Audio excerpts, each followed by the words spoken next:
Hi good morning students, welcome to IIT smart learn. आज मैं आपको फिजिक्स चैप्टर 9 का भाग 2 कंप्लीट कराने जा रहा हूं। चैप्टर 9 का नाम है किरण प्रकाश की। ये बहुत ही इंपॉर्टेंट चैप्टर है, इसे ज़रूर कंप्लीट कर ले। ये आपके 12th एग्जाम में बहुत ही इंपॉर्टेंट है। यदि आपने हमारे चैनल को सब्सक्राइब नहीं किया तो ज़रूर कर ले। चलिए वीडियो स्टार्ट करते हैं। पहला क्वेश्चन है कि किसी दूरबीन के अभिदृश्यक एवं नेत्रिका की फोकस दूरियां क्रमशः 20 सेमी तथा 2 सेमी है। इस दूरबीन की आवर्धन क्षमता होगी। तो यहाँ पे जो इसकी आवर्धन क्षमता जो हो जाएगी वो आपका हो जाएगा 10 सेमी हो जाएगा, इसलिए जो आपका राइट ऑप्शन है वो हो जाएगा बी। चलिए नेक्स्ट क्वेश्चन देख लेते हैं कि खगोलीय दूरदर्शी के लिए निम्नलिखित में कौन सही है। तो खगोलीय दूरदर्शी के लिए वो आपका जो सही है निम्नलिखित में ऑप्शन वो है आपका FO ग्रेटर देन FE, इसलिए आपका राइट ऑप्शन जो है वो हो जाएगा आपका बी। चलिए नेक्स्ट क्वेश्चन देख लेते हैं कि एक माध्यम से दूसरे माध्यम में जाने पर प्रकाश की किरण मुड़ जाती है। किरण के मुड़ने को कहा जाता है। तो प्रकाश के किरण के मुड़ने को जो है वो कहा जाता है अपवर्तन, इसलिए जो है ये नहीं, हाँ अपवर्तन, इसलिए आपका जो राइट ऑप्शन जो है वो हो जाएगा सी। चलिए नेक्स्ट क्वेश्चन देख लेते हैं कि विभिन्न दिशाओं में कॉर्निया की वक्रता के असमानता के कारण उत्पन्न दृष्टि दोष को कहते हैं। तो जो दृष्टि दोष उत्पन्न होता है उसे अबिंदुकता कहते हैं, इसलिए आपका राइट ऑप्शन हो जाएगा डी। नेक्स्ट क्वेश्चन है कि लेंस की क्षमता का SI मात्रक होता है। तो यहाँ पे डायोप्टर जो है उसका SI मात्रक होता है, इसलिए आपका राइट ऑप्शन हो जाएगा बी। चलिए नेक्स्ट क्वेश्चन देख लेते हैं कि वस्तु से बड़ा आभासी प्रतिबिंब बनता है। तो वस्तु से बड़ा और आभासी प्रतिबिंब जो बनता है वो अवतल दर्पण में बनता है, इसलिए आपका राइट ऑप्शन हो जाएगा बी। नेक्स्ट क्वेश्चन है पतली झिल्ली के रंगीन दिखने का कारण है। तो पतली झिल्ली के रंगीन दिखने का कारण है व्यतिकरण, इसलिए आपका राइट ऑप्शन जो है वो हो जाएगा बी। चलिए नेक्स्ट क्वेश्चन देखते हैं कि एक दीर्घ दृष्टि वाले व्यक्ति को आवश्यकता होगी। तो एक दीर्घ दृष्टि वाले व्यक्ति को जो है वो उत्तल लेंस की आवश्यकता होगी, इसलिए आपका राइट ऑप्शन हो जाएगा ए। नेक्स्ट क्वेश्चन है कि पतले प्रिज्म द्वारा न्यूनतम विचलन का कोण होता है। तो यहाँ जो न्यूनतम विचलन का कोण जो हो जाएगा वो आपका हो जाएगा μ-1 × A, इसलिए आपका राइट ऑप्शन हो जाएगा सी। नेक्स्ट क्वेश्चन है कि उत्तल लेंस के द्वारा निम्नलिखित में कौन सा दृष्टि दोष दूर किया जाता है। तो उत्तल लेंस के द्वारा जो है वो दूर दृष्टि दोष दूर किया जाता है, इसलिए आपका राइट ऑप्शन जो है वो हो जाएगा आपका बी।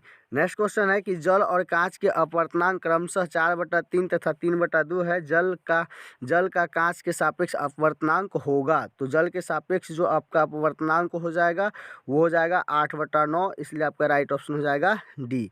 चलिए नेक्स्ट क्वेश्चन देखते हैं कि 3 लेंस जिनकी फोकस दूरी 20 सेमी और -30 सेमी और 60 सेमी है एक दूसरे से सटे रखे हैं। इस संयोजन की फोकस दूरी होगी। तो इस संयोजन की फोकस दूरी जो हो जाएगी वो आपका हो जाएगा 30 सेमी, इसलिए आपका राइट ऑप्शन हो जाएगा बी। चलिए नेक्स्ट क्वेश्चन देखते हैं। जब श्वेत प्रकाश की किरण लेंस में प्रवेश करती है तो निम्न में से किस में परिवर्तन होता है। तो जैसे ही ये प्रकाश में प्रवेश करती है तो वेग और तरंग दायरे में परिवर्तन हो जाता है, इसलिए आपका राइट ऑप्शन हो जाएगा ए। नेक्स्ट क्वेश्चन है कि एक व्यक्ति -2.5D क्षमता का चश्मा पहनता है। नेत्र दोष तथा बिना चश्मे के व्यक्ति का दूरबिंदु है। तो नेत्र दोष और बिना चश्मे के व्यक्ति का जो दूरबिंदु हो जाएगा वो दूरबिंदु हो जाएगा वो निकट दृष्टि 40 सेमी हो जाएगा, इसलिए आपका राइट ऑप्शन जो है वो हो जाएगा बी।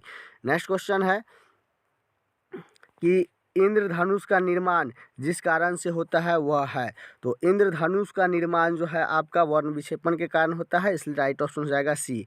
नेक्स्ट क्वेश्चन है कि सामान्य समायोजन में खगोलीय दूरदर्शक की नली की लंबाई होती है। तो नली की लंबाई जो होती है वो FO + FE होती है, इसलिए आपका राइट ऑप्शन हो जाएगा डी। चलिए नेक्स्ट क्वेश्चन देख लेते हैं कि पूर्ण आंतरिक परावर्तन के लिए क्रांति कोण अधिकतम होगा जबकि किरण जाती है।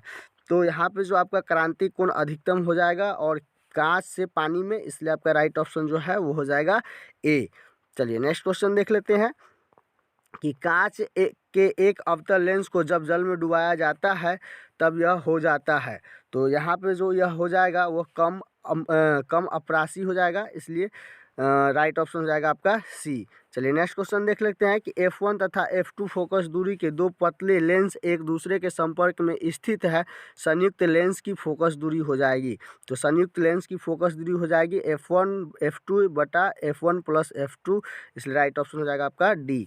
नेक्स्ट क्वेश्चन है कि n अपवर्तनांक तथा ए प्रिज्म कोण वाले पतले प्रिज्म का न्यूनतम विचलन कोण होता है। तो यहाँ पे जो न्यूनतम विचलन कोण हो जाएगा वो हो जाएगा आपका n-1 इंटू ए, इसलिए आपका राइट ऑप्शन जो है वो हो जाएगा बी। नेक्स्ट क्वेश्चन देख लेते हैं, यदि कांच वायु का क्रांति कोण थीटा हो तो वायु के सापेक्ष कांच का अपवर्तनांक होगा। तो कांच का जो अपवर्तनांक हो जाएगा वो हो जाएगा आपका कोसेक थीटा। नेक्स्ट क्वेश्चन है कि प्रकाश की एक किरण कांच जिसका अपवर्तनांक μ√3 है के गोलीय सतह पर 60 डिग्री के कोण पर आपतित होती है, इस सतह पर परावर्तित और अपवर्तित होने वाली किरणों के बीच का कोण होगा। तो यहाँ जो आपका कोण बन जाएगा वो हो जाएगा 90 डिग्री का, इसलिए आपका राइट ऑप्शन हो जाएगा डी। चलिए नेक्स्ट क्वेश्चन देखते हैं कि एक वह उत्तल लेंस के प्रत्येक तल की वक्रता त्रिज्या 20 सेमी है, लेंस की क्षमता होगी। तो लेंस की क्षमता जो हो जाएगी वो 5D हो जाएगी, इसलिए आपका राइट ऑप्शन हो जाएगा ए। चलिए नेक्स्ट क्वेश्चन देख लेते हैं कि एक दूरबीन के अभिदृश्य की फोकस दूरी 60 सेमी है, 20 गुना आवर्धन प्राप्त करने के लिए नेत्रिका की फोकस दूरी होनी चाहिए। तो यहाँ जो आपकी फोकस दूरी हो जाएगी वो हो जाएगी 3 सेमी, इसलिए राइट ऑप्शन हो जाएगा आपका बी।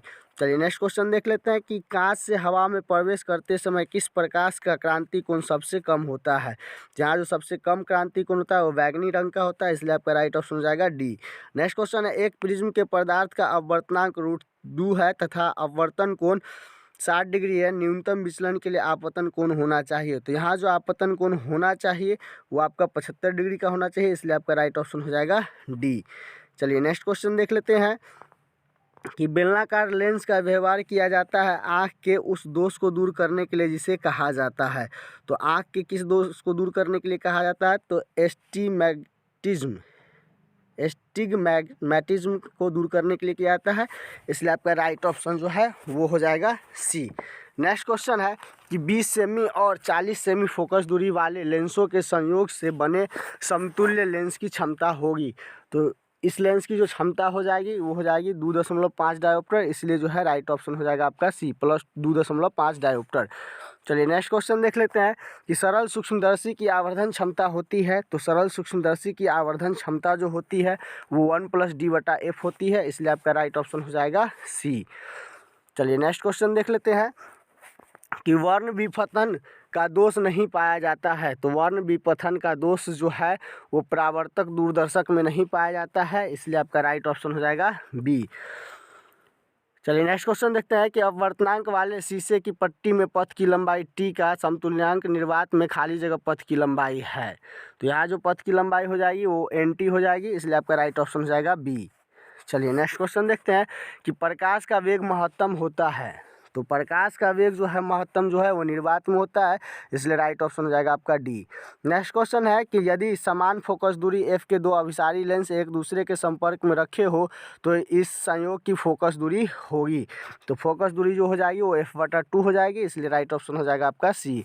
नेक्स्ट क्वेश्चन देख लेते हैं कि यौगिक सूक्ष्मदर्शी की नली की लंबाई बढ़ाई जाती है तब उसकी आवर्धन क्षमता होती है। तो उसकी आवर्धन क्षमता जो है वो बढ़ती है, इसलिए राइट ऑप्शन आपका हो जाएगा ए।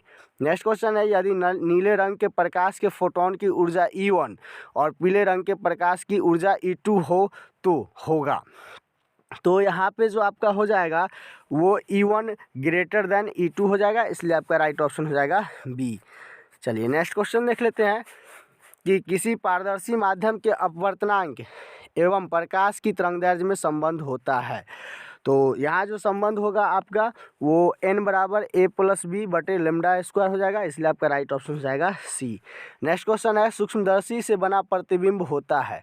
तो सूक्ष्मदर्शी से बना प्रतिबिंब जो है वो काल्पनिक और सीधा होता है, इसलिए आपका राइट ऑप्शन हो जाएगा ए। चलिए नेक्स्ट क्वेश्चन देखते हैं कि प्रकाश की अनुप्रस्थ तरंग की प्रकृति पुष्टि करता है। तो यहाँ जो ये पुष्टि करता है वो ध्रुवन को करता है, इसलिए आपका राइट ऑप्शन हो जाएगा सी। इस तरीके से मैंने 9 चैप्टर का भाग 2 भी कंप्लीट करा दिया है। मिलते हैं नेक्स्ट वीडियो में।